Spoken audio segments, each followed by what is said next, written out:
नमस्कार, मैं रोज। आज से हम एक बहुत ही प्रभावशाली चीनी क्रिश्चियन टीचर, चर्च के स्थापक और लेखक की जीवनी के बारे में पढ़ने जा रहे हैं, जिन्होंने एक कम्युनिस्ट जेल में अपने जीवन के अंतिम 20 वर्ष बिताए और वहीं पर उनकी मृत्यु भी हुई। बावजूद इसके उनकी शिक्षाएं आज भी दुनिया भर में लाखों मसीहियों को प्रभावित कर रही है। वैसे तो इन्होंने अपनी अधिकांश किताबें सीधे खुद नहीं लिखी थी, इसके बजाय इन्हें उनके उपदेशों और मौलिक संदेशों के प्रतिलेखों से संकलित किया गया है। उनकी प्रसिद्ध पुस्तकें द नॉर्मल क्रिश्चियन लाइफ, यह उनकी सबसे बेहतरीन कृति, जिसमें उन्होंने रोमियो की पत्री की व्याख्या और मसीह में विजयी जीवन जीने के रहस्य को उजागर किया है। सिट वॉक स्टैंड, इसमें इफिसियों की पत्री से बहुत ही सुंदर एक्सप्लेनेशन है। फिर है द स्पिरिचुअल मैन, ये उनका सबसे बड़ा 3 भागों वाला, इस बुक के 3 वॉल्यूम है, जो कि मानव स्वभाव के आध्यात्मिक मनोविज्ञान का गहराई से विश्लेषण करता है। अगला है the release of the spirit, बाहरी मनुष्यत्व का टूटना और आत्मा की मुक्ति, और इब्राहिम, इसहाक और याकूब का परमेश्वर। इन दोनों किताबों का ऑडियो बुक ऑलरेडी मैंने इस चैनल में डाला है, जरूर सुनिएगा। आपको अब तक तो पता ही चल चुका होगा कि मैं आज किनकी जीवनी पढ़ने जा रही हूँ। आज से हम वॉचमैन नी की एक छोटी जीवनी नाम की इस किताब को पढ़ने जा रहे हैं। वैसे ये बुक इंग्लिश में है, इसे हिंदी में ट्रांसलेट करने की एक छोटी सी कोशिश की गई है। बुक पढ़ना स्टार्ट करने से पहले आप लोगों से एक रिक्वेस्ट है, प्लीज चैनल को सब्सक्राइब जरूर करें और भी लोगों को शेयर करें। आप लोगों को चैनल सब्सक्राइब करने में कितना ही समय लगेगा, मगर आपके लाइफ का वो 1 सेकेंड मेरे लिए बहुत ज्यादा मायने रखता है। प्लीज मेरी हेल्प जरूर करें ताकि ये किताबें बहुतों तक पहुंचे और उन्हें मसीह में मजबूत बनाए। चलिए मिलकर उस परमेश्वर के दास की जीवनी के अंदर झांकने का प्रयास करते हैं, जिन्होंने हमें परमेश्वर के वचन की इतनी गहरी बातें सिखाई। वॉचमैन नी की संक्षिप्त जीवनी शुरू एक कविता से होती है। मुझे प्रेम करने दो, सम्मान ना पाने दो, मुझे सेवा करने दो, ना कि पुरस्कृत होने दो। मुझे परिश्रम करने दो, लेकिन मुझे याद ना किया जाए। मुझे कष्ट सहने दो, मेरी परवाह ना किया जाए। पीना नहीं डालना महत्वपूर्ण है, रखना नहीं तोड़ना महत्वपूर्ण है। दूसरों का आशीर्वाद पाने के लिए कष्ट सहता हुआ जीवन, एक प्यार भरा और सच्चा आराम देने वाला जीवन। दया और चिंता की उम्मीद ना करते हुए सांत्वना और प्रशंसा स्वीकार ना करना। अकेले होने पर भी, भुला दिए जाने पर भी, यहाँ तक कि बिना शब्दों के भी, यहाँ तक कि त्यागे जाने पर भी। आंसुओं और रक्त से ही मुझे धर्मी मुकुट प्राप्त होगा। एक निष्ठावान तीर्थयात्री के जीवन की कीमत के रूप में मुझे सब कुछ खोना होगा। हे प्रभु, यही वह जीवन है जिसे आपने जीना चुना है। उन दिनों जब आप पृथ्वी पर विचरण करते थे, सभी चोटों और हानियों को सहते हुए खुशी खुशी, ताकि सभी लोग पास आकर विश्राम कर सके। मुझे नहीं पता कि मैं कितनी दूर तक जा पाऊंगा, फिर भी मैं यह जानते हुए भी कि अब वापसी का कोई रास्ता नहीं, बस आगे बढ़ता रहता हूँ। मुझे आपके इस परिपूर्ण और सच्चे मार्ग का अनुसरण करने दीजिए। बिना शिकायत किए कृतज्ञता सहने दीजिए। हे प्रभु, इस कठिन समय में मैं प्रार्थना करता हूँ, आप मेरे सभी छिपे हुए आंसू पोंछ दे। हे प्रभु, मुझे सीखने दो, तुम ही मेरा प्रतिफल हो। मैं अपने जीवन भर दूसरों के लिए आशीर्वाद बना रहूं। यह कहावत जिसे वॉचमैन नी ने लिखा था, जो साल 1930 की उनकी जिंदगी और सेवा को अच्छी तरह से बयां करता है। वॉचमैन नी का जन्म 4 नवंबर 1903 को स्वातो, चीन में हुआ था। उनका जन्म प्रार्थना का जवाब था। उनकी माँ हो पिंग को डर था कि कहीं उनकी ननन की तरह उन्हें भी सिर्फ बेटियां ही ना हो, जिन्होंने 6 बेटियों को जन्म दिया था। हो पिंग की पहले से ही 2 लड़कियां थी। हालांकि उस समय वह सिर्फ नाम की ईसाई थी, फिर भी उन्होंने एक बेटे के लिए प्रार्थना की और प्रभु को उसे वापस सौंपने की या प्रभु को वापस देने की कसम खाई। अगले साल उन्होंने एक लड़के को जन्म दिया और परिवार की परंपरा के अनुसार उसका नाम शुत्सु रखा, जिसका मतलब है पुरखों का नाम रोशन करते रहना। 1925 तक शुत्सु ने अपना नाम बदलकर वॉचमैन, जिसे चीनी में तो शेंग कहते हैं, रखा। जब वॉचमैन 6 साल के हुए तो अपने परिवार अपने घर फूचो वापस चले गए। फूचो उनका पैतृक स्थान था। उन्होंने अपनी शुरुआती पढ़ाई प्राइवेट ट्यूशन से, चीनी कैलीग्राफी और 4 किताबों और 5 क्लासिक की पढ़ाई से की, जो 2000 सालों से चीनी कल्चर की नींव रही है। शुरू में ही उन्होंने सीखने में अपनी काबिलियत दिखाई। बचपन में ही वॉचमैन बहुत चंचल, जिंदा दिल और बहुत सक्रिय, एक्टिव थे, इसलिए उन्हें अपनी बड़ी बहनों से ज्यादा सजा मिली।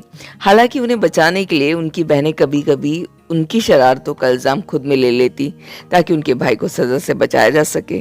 1916 में 13 साल की उम्र में वॉचमैन ने फूचो के वर्नाकुलर मिडिल स्कूल में एडमिशन लिया, जिसे चर्च मिशनरी सोसाइटी ने स्पॉन्सर किया था, ताकि उन्हें वेस्टर्न स्टाइल की पढ़ाई मिल सके।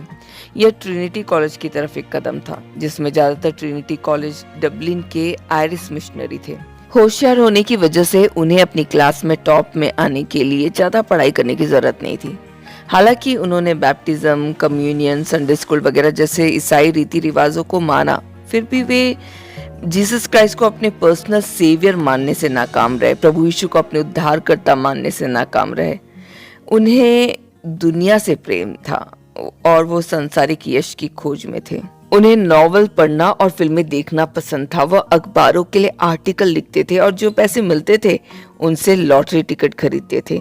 एक समय वो अपने स्कूल के स्टूडेंट बॉडी के चेयरमैन भी थे। इस समय के दौरान चीन में बहुत ज्यादा राष्ट्रीय अशांति थी। जाहिर है, जवानी में वॉचमैन पर अपने आसपास के पॉलिटिकल मूवमेंट का असर पड़ा। साथ ही चर्च और प्रीचर्स से उन्हें बहुत नफरत हो गई। वह प्रीचर्स या उपदेशकों से नफरत करते थे, उन्हें मिशनरियों के कुत्ते समझते थे। जब उनके पिता ने उन्हें बताया कि परमेश्वर ने उन्हें प्रीचर बनने का प्रॉमिस किया है, वादा किया है, तो वह इससे ज्यादा सहमत नहीं हो सकते थे।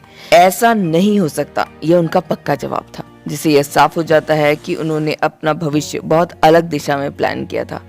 वॉचमैन ने कसम खाई थी कि वह कभी प्रीचर या उपदेशक नहीं बनेंगे। फरवरी 1920 के आखिर में मिस डोरा यू, जो पहली चीनी प्रचारकों में से एक थी, मेथोडिस्ट TNN चैपल में रिवाइवल मीटिंग करने के लिए फूचो आई। डोरा यू से पुरानी जान पहचान होने के नाते नी की माँ ने मीटिंग में हिस्सा लिया और उनका उद्धार भी हुआ। हाई स्कूल के लड़के इन मीटिंग में आ सकते थे और उनमें से कई आए भी। फिर भी वॉचमैन तब तक गायब रहते थे। हालांकि उनकी माँ ने उन्हें आमंत्रित किया, लेकिन उन्होंने मना कर दिया। असल में इस समय वो अपनी माँ से नफरत करते थे, क्योंकि एक महीने पहले जनवरी में सर्दियों की छुट्टी के अंत में घर में एक कीमती फूलदान टूटा हुआ मिला। उनकी माँ को यकीन था कि यह उनके बेटे वॉचमैन का काम था, इसलिए उन्होंने उन्हें बहुत बुरी तरीके से पीटा और अपमानजनक सजा दी। हालांकि बाद में उन्हें पता चला कि यह एक गलती थी, लेकिन उन्होंने कभी माफी नहीं मांगी। लेकिन उनकी माँ, जब उनका उद्धार हुआ तो उन्होंने परिवार में प्रार्थना करना शुरू कर दिया।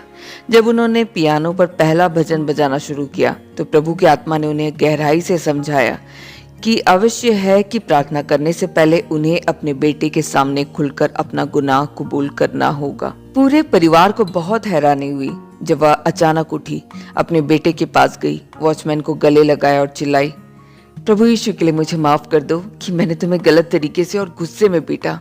इस बात ने वॉचमैन को बहुत प्रभावित किया।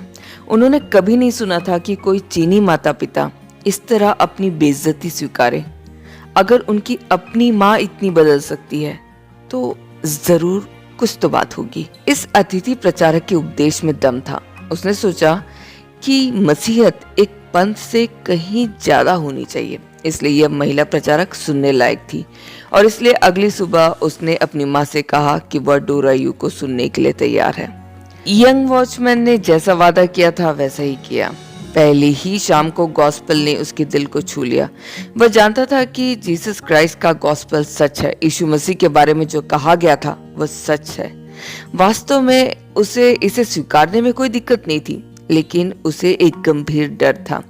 18 अक्टूबर 1936 को कुलंगसू में एक वर्कर्स कॉन्फ्रेंस में उसने अपने उद्धार की कहानी सुनाई। यहाँ बताया गया है कि उसने खुद क्या गवाही दी। 1920 में डोरा यू की लीडरशिप में हुई रिवाइवल मीटिंग में शामिल होने के बाद मेरे दिल में एक बड़ा संघर्ष चल रहा था। एक तरफ मुझे यह तय करना था कि मैं यीशु मसीह को अपने उद्धारकर्ता के रूप में स्वीकारूंगा या नहीं, लेकिन दूसरी तरफ मुझे यह भी तय करना था कि मैं उनका सेवक बनने का फैसला करूंगा या नहीं, क्योंकि मुझे लगा कि अगर मुझे यीशु मसीह को अपना उद्धारकर्ता मानना है तो मुझे उन्हें अपने लॉर्ड प्रभु के तौर पर भी अपनाना होगा। मुझे जिंदगी भर उनकी सेवा करनी होगी। उस समय मैं सिर्फ 17 साल का था।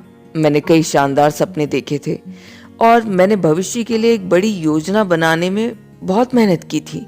मैं यहाँ विनम्रता से कहना चाहता हूँ और मेरे साथी छात्र जिनमें से कई यहाँ है इसकी सच्चाई के गवाह हो सकते हैं कि यदि मैंने लगन से प्रयास किया होता, यदि मैंने अपनी योजना पर अमल किया होता तो मैं आसानी से सफल हो सकता था। तदनुसार मेरा प्रभु का उद्धार प्राप्त करने के लिए 2 शर्तें पूरी करनी होगी। मुझे न सिर्फ पापों से बचना है बल्कि दुनिया से भी बचना है। मुझे यकीन था कि मैं प्रभु के बुलावे को नजरअंदाज नहीं कर सकता कि सिर्फ एक उद्धारित इंसान बनकर और सेवा करने वाला इंसान ना बनकर। मैं चाहता था कि ये दोनों चीजें एक साथ हो। उस रात 29 अप्रैल 1920 उस घोर अंधेरे में मैं इन 2 सवालों को सुलझाने के लिए अपने कमरे में अकेला था। मैं प्रार्थना करने के लिए घुटनों के बल बैठ गया। पहले तो मेरे पास कहने के लिए कुछ नहीं था। कुछ समय बाद बिना सोचे समझे मुझे अपनी आंखों के सामने बहुत सारे पाप दिखने लगे। मैंने खुद को एक पापी देखा। मैंने अपनी जिंदगी में कभी अपने पापों को इस तरह नहीं देखा था।